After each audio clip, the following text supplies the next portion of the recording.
Imagine you're graduating high school and you desperately want to go to college, but you can't. That's the case for hundreds of thousands of students each year. Only 5 to 10% of dreamers enroll in universities every year. And despite coming from low-income households, they don't qualify for Pell Grants, financial aid, or scholarships. Dream.us is one of the leading organizations to provide scholarships to dreamers to access higher education. It was founded in 2014 by Donald Graham, the former publisher of the Washington Post. A group of us were sitting around a table, a bunch of dreamers, a bunch of educators, and Henry Munoz and me. And at the end of the conversation, Henry and I looked at each other, and Henry said, well, you and I both think the DREAM Act is going to pass and the government's going to take care of this issue in 2 or 3 years. So in the meantime, while we wait for this congressional action, why don't we just send as many dreamers as we can to college, send a few dreamers to college? And I said, great idea. As you know, Taya, and as everyone in this audience knows, undocumented students cannot get access to Pell Grants. Even if they went to a high school in the state where they want to go to college, they can't get any federal loans. People complain these days about too much student debt, but it's hard to go to a college if you're a low-income student and you can't borrow any money at all. There's a patchwork of different state laws, right, that allow dreamers, somewhere dreamers can't even access higher education. In some places, obviously, they can't access financial aid. But tell us a little bit more about that patchwork of different laws and regulations across the country. Thank you for that question, Taya. The laws in many of the states are appalling. It is disgusting the way undocumented students are treated in some states. What do I mean? Dreamers are banned by law from the University of Georgia, from Georgia Tech, and from Georgia State University, no matter how much they pay. They literally, the trustees of the legislature in Georgia has said undocumented people cannot go to those institutions. If they want to go to any other college in Georgia, they have to pay out-of-state tuition.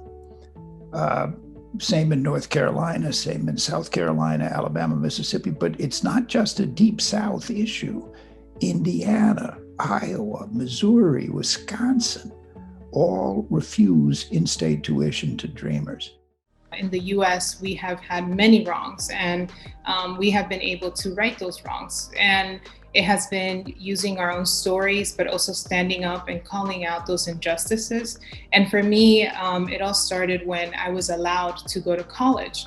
And I felt that it was it was wrong that I was the only one that in my class, there was other undocumented students and they weren't able to do so, and my sisters who were older than me weren't able to go to college, but somehow I just magically had a pathway that was unique to me and that I worked really, really hard to be able to get. So I felt that it was unfair and that I had been given something, that was privileged and that I needed to fight for others. But the largest financial help comes from universities themselves, who provide grants and loans to allow dreamers to access higher education. One such college is Trinity Washington University in DC. Trinity College is one of the few universities that accepts dreamers to college. And what are the factors that influence you and your decision to take on dreamers? When I heard of the opportunity to welcome a large number of students who have DACA, who are dreamers, it was a no-brainer for us. These are fabulous young women. They are great students. They are pillars of their families and communities. They are every bit like the students we've always had at Trinity. We have made it particularly our mission to serve low-income populations here in the District of Columbia, from nearby Maryland.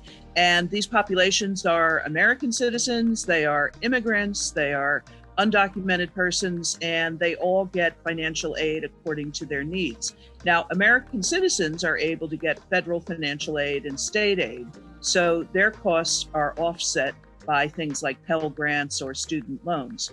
Undocumented students are not eligible for any of that financial aid from the government, which is really shameful in this country that we can't share that. So Trinity works to fill in that gap. A $6,000 Pell grant has to be filled in by other sources of aid. A $3,000 or $4,000 loan has to be filled in. So we already give very generous Trinity scholarships to all of our students, and the Dreamers may need a little bit more because they don't get that other aid.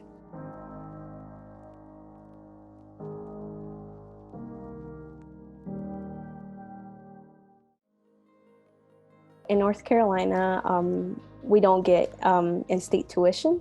We have to pay out of state. So it was really hard for me to find something that was like affordable for me.